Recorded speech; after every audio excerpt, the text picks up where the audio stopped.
자, 우리 옆에 분들과 다시 한번 인사하겠습니다. 오늘 정말 잘 오셨습니다. 자, 은혜 받기 원합니다. 예, 감사합니다. 오늘 예배를 드리시는 여러분들의 심령 가운데 주께서 허락하시는 평안과 기쁨이 함께 하시기를 주님의 이름으로 축복합니다. 자, 오늘 우리가 읽은 이 본문은 예수 믿는 우리들에게 너무나 잘 알려져 있는 말씀인데요.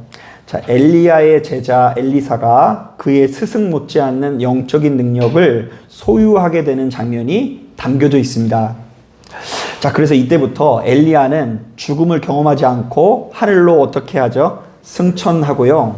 그의 뒤를 이어서 엘리사가 이스라엘을 이끌어가는 선지자의 역할을 감당하게 되죠. 사실 오늘날 이 시대를 살아가는 우리들 입장에서는 이 본문의 내용 그 자체가 참 흥미진진하지 않습니까?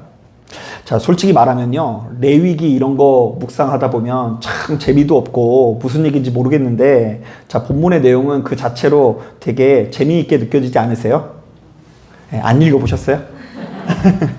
이 자체로 막 하늘로 막 승천하는 얘기, 막 엄청난 능력 받는 얘기 하니까 이거 자체가 재밌게 느껴지는 것이 사실입니다. 그리고 또한 이 말씀을 보면 또 한 가지 이렇게 비전 같은 게 생기게 되는데요. 자, 우리에게도 이렇게 놀라운 표적 내지는 능력이 나타나게 되는 소망이 생겨나는 것 같아요. 그래서 실제로 저도 조금 더 어렸을 때는요, 이 말씀을 묵상하기만 하면 막 가슴이 뛰어가지고요, 이렇게 기도했던 것 같아요. 하나님, 저에게도 갑절의 영감을 주셔서 누구든 간에 하여튼 문제가 있더라도 절단나더라도 저에게 와서 기도만 받으면 낫게 하여 주옵소서. 이렇게 기도했던 기억이 납니다. 자, 그런데 오늘 우리가 읽은 본문을 이렇게 묵상하면서 반드시 고려해야 되는 것이 있는데요. 자, 그것은 크게 두 가지입니다. 자, 먼저 첫 번째로 오늘날 우리들은 이 엘리야라고 하면 성경에서 가장 큰 은사를 가지고 있는 사람, 가장 큰 기적을 베푸는 사람으로 여기지만 이 성경은 엘리야를 하나님 편에 서서 바알과의 전쟁을 치른 사람으로 정의하고 있다는 것을 주목해야 되는데요. 이른바 이 엘리야는 하나님께서 주신 능력으로 혈혈 단신 홀로 무수히 많은 바알 선지자들과 전쟁을 치루었고 마침내 크게 승리했다는 것이죠. 자, 그러니까 엘리야는 능력이 많은 사람이기도 하지만 바알 신앙과 싸운 사람이라는 것을 고려해야 돼요. 자, 그런가 하면 두 번째로 오늘 우리가 읽은 이 본문은 자세히 읽어보면 엘리야와 엘리사에게 일어난 세대 교체 내지는 바톤 터치를 주목하고 있다는 것을 우리가 알아야 하는데요. 자, 이른바 이전까지는 누가 전쟁을 치르고 있었다고요? 엘리야가 전쟁을 치르고 있었다고 한다면 이제부터는 엘리사가 그의 뒤를 이어서 전쟁을 치르게 되었다는 것이죠. 자, 바로 이런 관점에서 이 본문에 나오는 이 갑절의 영감은 좀 다르게 보일 수 있는데요. 이 갑절의 영감은 우리는 이 엘리야가 가지고 있는 능력을 2배로 달라 이런 요구로 보이잖아요. 자, 그런데 이것은 유대 문화 안에서 신명기 21장 17절을 바탕으로 해석을 해야 되는데요. 자, 거기 보면 이 장자가 자신의 가문을 이어갈 책임이 있기 때문에 다른 자녀들보다 갑절의 유산을 받아야 되는 것으로 이 율법에 기록되어 있어요. 자, 그러니까 엘리사는 사실상 장자 역할을 하는 제자로서 그 전에 이 엘리야가 해오던 바알 신앙과의 싸움을 누가 계승하게 되었다고요? 엘리사가 계승하게 되었다라는 이 성경의 언어가 담긴 거예요. 또한 이 열왕기하 내용을 거듭해서 꼼꼼히 묵상해 보면 어떤 내용이 나오냐면요. 엘리야가 하늘로 승천하기 전에는 항상 둘이었던 선지자가 이제는 하나가 되었다라고 나오는데요. 자, 예를 들면 1절부터 2절을 보면 엘리야가 승천하기 전에는 엘리야와 엘리사가 함께 길갈에서 나아가지만 25절을 보니까 엘리사가 혼자 사마리아로 돌아가는 장면이 나오고요. 자, 3절부터 4절을 보니까 엘리야와 엘리사가 베델로 함께 가지만 23절을 보니까 엘리사 혼자 베델에 있는 모습을 볼 수 있어요. 자, 그리고 5절부터 6절을 보니까 엘리야와 엘리사가 함께 여리고에 있지만 19절부터 22절을 보니까 이제 엘리야는 떠나고 엘리사가 혼자 여리고에 있는 장면이 나오는데요.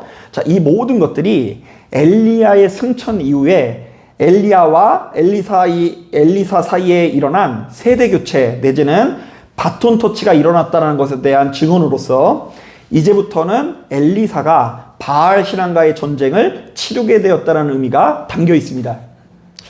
자, 그러니까 예수 믿는 우리들은 이 본문에 나오는 승천 이야기라든지 엘리사가 능력을 받은 이후에 물을 쳤더니 그 물이 사방으로 막 갈라지는 장면을 보면서 놀라워하는 것도 좋지만, 자, 그 이전에 성경에 담겨져 있는 이런 메시지를 읽을 수 있어야 돼요. 한번 따라해 보겠습니다. 이제 엘리야의 시대는 끝나고 엘리사의 시대가 왔다.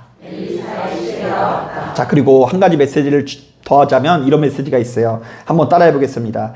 엘리야가 승리했듯이 엘리사도 역시 승리할 것이다. 자, 그리고 만약 예수 믿는 우리들이 이 본문에 나오는 내용이 엘리야의 시대에서 엘리사의 시대로의 전환을 그리고 있다는 것을 공감하게 된다면, 자, 이 성경을 통해서 크게 세 가지의 교훈을 얻을 수 있는데요. 자, 먼저 첫 번째로 이 사역의 종료는 하나님의 때에 하나님의 장소에서 하나님의 방법으로 이루어진다라는 교훈을 얻을 수 있습니다. 자, 여러분 기억하실지 모르겠지만 제가 일전에 말씀을 전한 적이 있는데요. 열왕기상 19장을 보면 엘리야가 더 이상 이제 사역을 지속하기 어려울 정도로 크게 우울감에 빠지지 않습니까? 자, 그는 이제 더 이상 사역이고 뭐고 이제 할 수 없어서 로덴 나무 아래 가운데 앉아가지고 죽기를 구하면서 자신은 이제 더 이상 하나님의 일을 할 수 없으니 죽여달라고 거듭해서 기도하는 장면이 나옵니다. 자, 그렇다면 이 엘리야는 이제 완전히 전투에 패배한 장수로서, 자, 이런 장군은 더 이상 전투에 참여하지 않는 것이 좋습니다. 아니, 더 이상 전투에 참여할 수가 없죠. 이제 그만한 에너지가 안 남아있다니까요. 자, 하지만 놀랍게도 엘리야의 사역이 마무리된 시점은 그때가 아니었죠. 그리고 그가 사역을 마무리하는 방식도 우리의 상식을 뛰어넘는데요. 자, 오늘 본문 11절을 보니까 그가 불수레를 타고 죽지 않은 채 하늘로 올라가는 예상 밖의 이적을 보이면서 이 사역이 마무리됩니다. 자, 물론 이것을 가지고 많은 논쟁이 있어요. 어떤 분은 이게 그냥 상징이다 이렇게 이야기하기도 하고, 어떤 분들은 이 자체로 그대로 이루어졌다라고 이야기하는데 그것은 중요하지 않고요. 분명한 것은 겨우겨우 버텨가던 이 엘리야가 하나님의 능력으로 훨씬 더 오래 사역을 했고 본인이 예상하지 못했던 시점에 이 사역을 정리하게 되었다라는 것이 훨씬 더 중요해요. 자, 이것을 볼 때 이 성도들의 발걸음, 특히 이 사역의 종료는 하나님이 정하신 것을 알 수 있고요. 또한 잠언서 16장에 나오는 이 말씀을 우리는 공감하게 됩니다. 자, 여러분이 이런 말씀 들어보셨어요? 사람이 마음으로 자기의 길을 계획할지라도 그의 걸음을 인도하시는 분은 누구시라고요? 예, 여호와 하나님이시라. 얼마 전 저도 이제 저희 아들이 이제 초등학교 졸업을 하게 되어서 그 졸업식에 참석을 했다가 만감이 교차했는데요. 자, 지난날을 돌이켜 보았더니 저희 가정도 그 행보가 얼마나 변화무쌍한지 모릅니다. 자, 올해로 저희 부부가 결혼 15년 차거든요. 되게 그래도 좀 오래 했죠. 얼마 안 됐을 것 같은데 되게 오래되지 않았어요? 그런데 이제 그 과정에서 저희가 15년 동안 세봤더니 그 이사를 한 5번 다녔더라고요. 그러니까 3년에 한 번씩은 왔다 갔다 거린 거죠. 그 과정에서 저희 아들도 서울에서 태어났는데 아빠가 사역한다는 이유로 갑자기 전라북도 정읍에 데려가서 어린이집을 다니게 했고요. 그리고 거기에서 다니다가 갑자기 안산으로 이사를 간 다음에 거기서 이제 초등학교를 입학을 했다가 마침내 시흥에서 이렇게 졸업을 시키게 되었는데요. 그런데 이 과정에서 제가 나아갈 길을 제가 한 번도 제대로 이렇게 제 계획대로 흘러간 적이 한 번도 없고요. 그리고 그 예측에 성공해 본 적이 없어요. 저는 그 40대 중반에 제가 시흥에서 사역하고 있을지 꿈에도 몰랐거든요. 제가 옥구공원 앞에서, 그것도 지하에서 여러분들과 이렇게 사역을 하게 될지 몰랐는데, 그렇다 보니 이제 저의 입에서 이 초등학교를 졸업하는 아들을 보면서 이런 고백이 저절로 나오더라고요. 사람이 마음으로 자기의 길을 계획할지라도 그의 걸음을 인도하시는 이는 여호와이시니라. 여러분, 그러므로 예수 믿는 우리들은 미래를 계획하되 너무 지나치게 구구절절 이렇게 꼼꼼하게 계획할 필요는 없다라는 생각이 드는데요. 자, 성도는 그보다 먼저 나를 이끄시는 주님의 인도하심을 굳게 신뢰하면서 그분께 끝까지 순종하면 되겠다라는 생각이 듭니다. 자, 여러분, 수천 년 전에 엘리야를 이끄시고 인도하시는 하나님께서 여러분들의 인생을 이끄실 것을 믿으시는 저와 여러분들이 되길 주님의 이름으로 축복합니다. 자, 그런가 하면 두 번째로 오늘 본문을 보면 이스라엘 땅에 깊이 뿌리내린 우상 숭배는 엘리야의 사역으로 끝나지 않았다라는 것을 우리는 알 수 있습니다. 자, 사실 우리가 열왕기서를 묵상할 때마다 우리의 마음이 답답해지는 것은 이스라엘에 세워지는 왕들마다 그 상태가 점점 더 악화된다라는 것입니다. 그 세워지는 왕들마다 더 상태가 안 좋아져요. 자, 특히 북이스라엘의 경우 가만히 보면 끝판왕 왕이 등장하는데요. 아합 왕이라는 왕이 갑자기 등장을 해서 이세벨이라는 그 여왕과 함께 아주 이스라엘을 바알 국가로 만들어 버립니다. 자, 그런데 그가 죽자 이제 우리들은 그런 생각이 들 수 있겠죠. 야, 이제 아합 왕이 죽었으니 좀 더 나아지겠다.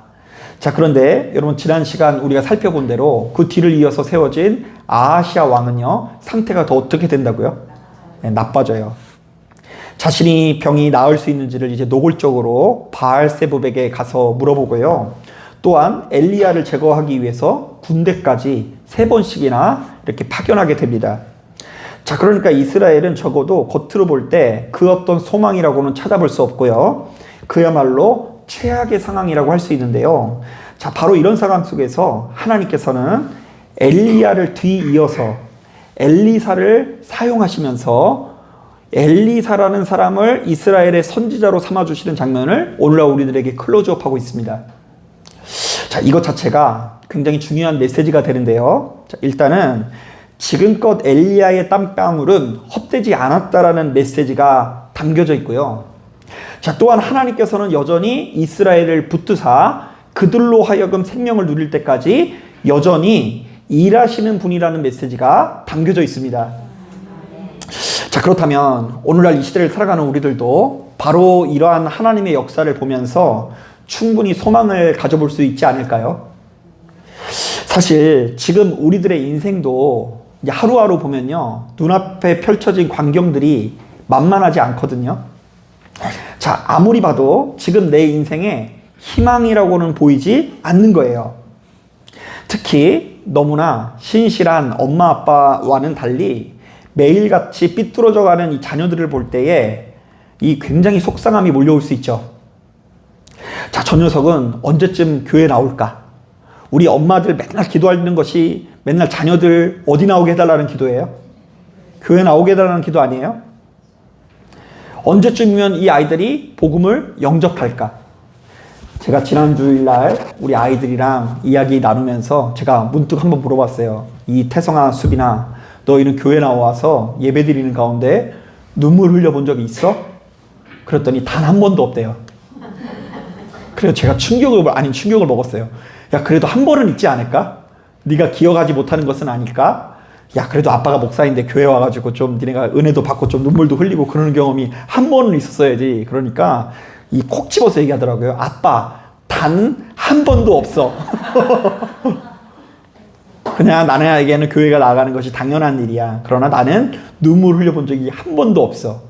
그래가지고 제가 낙심하고 있어가지고 이렇게 사모님한테 털어놨더니 사모님도 자기가 사모 되기 전에는 그런 적이 별로 없었대요.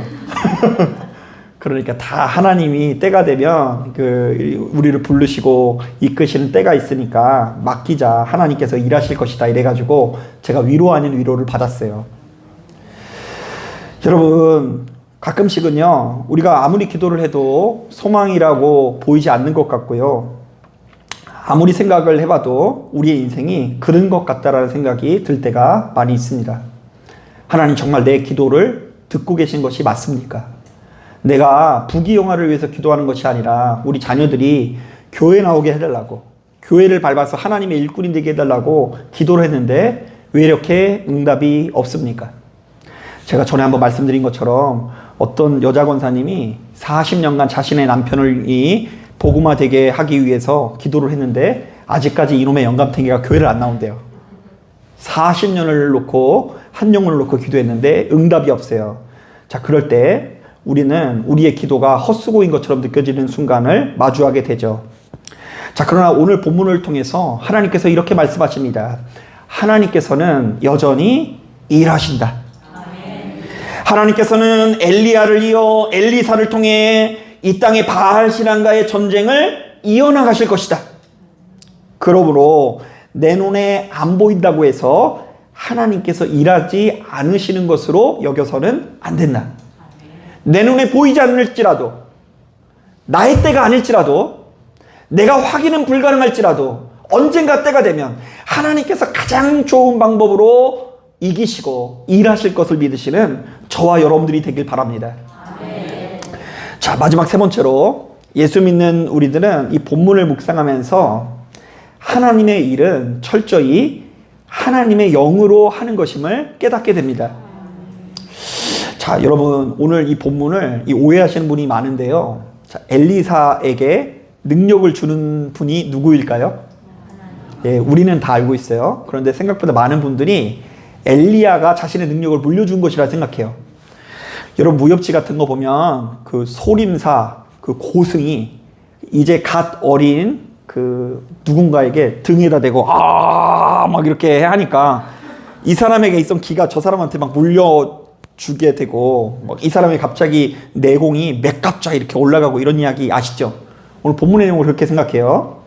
자, 그런데 여러분 잘 오늘 본문의 내용을 꼼꼼히 묵상해 보면 엘리사가 갑절의 영감을 요구했을 때 엘리야가 뭐라고 응답합니까? 자, 그가 원하는 것을 냉큼 줬어요? 못 주었어요?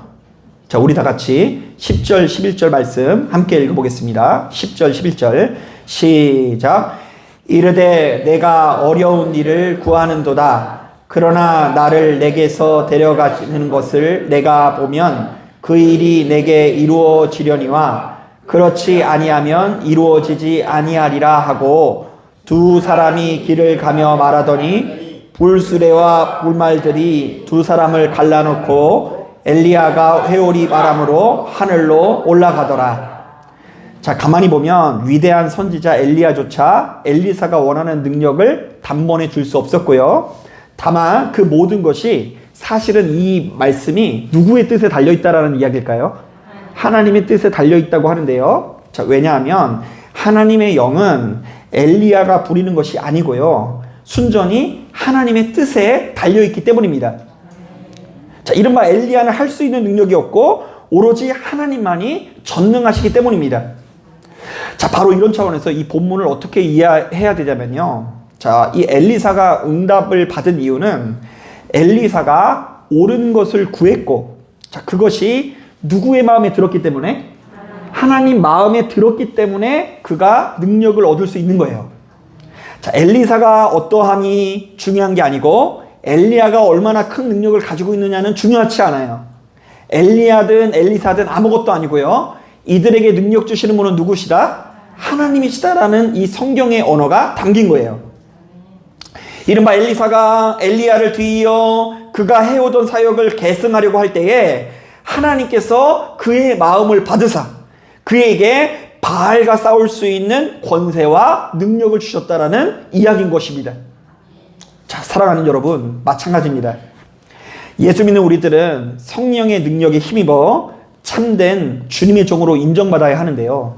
이른바 하나님의 일은 나의 능력으로 안 되고 오로지 하나님의 능력으로 할 때에 비로소 생명을 누릴 수 있다는 것입니다.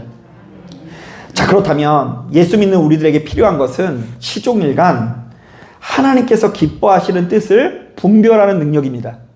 자, 그러니까 내가 아무리 원해도 하나님께서 원하시지 않으면 응답이 된다, 안 된다? 안 된다. 그런데 그 하나님께서 응답을 하실 수 없는 것을 가지고 계속 붙들고 고집 피우는 분들이 있는데요. 자, 그것은 지혜로운 태도가 아니에요. 우리가 기도를 잠시 잠깐 하더라도 그 기도가 누구의 뜻에 합하도록? 하나님 뜻에 합하여 기도하는 법을 배울 수 있어야 돼요. 자, 그래서 이제 하나 힌트를 드리자면 한낱 먼지에 불과한 우리들이 괜시리 하나님 앞에 이래라 저래라 명령하지 말고 오로지 하나님의 뜻에 순종해서 그분의 도우심을 요청할 수 있어야 되는데요. 자, 그러니까 말 그대로 하나님께서 우리들의 주인 되시고 우리는 어떤 태도를 가져야 된다고요? 종의 태도를 가져서 주인 되신 하나님께서 우리 인간에게 무엇을 요구하시는지를 제대로 알아가기 위해서 일평생 노력해야 된다는 이야기예요.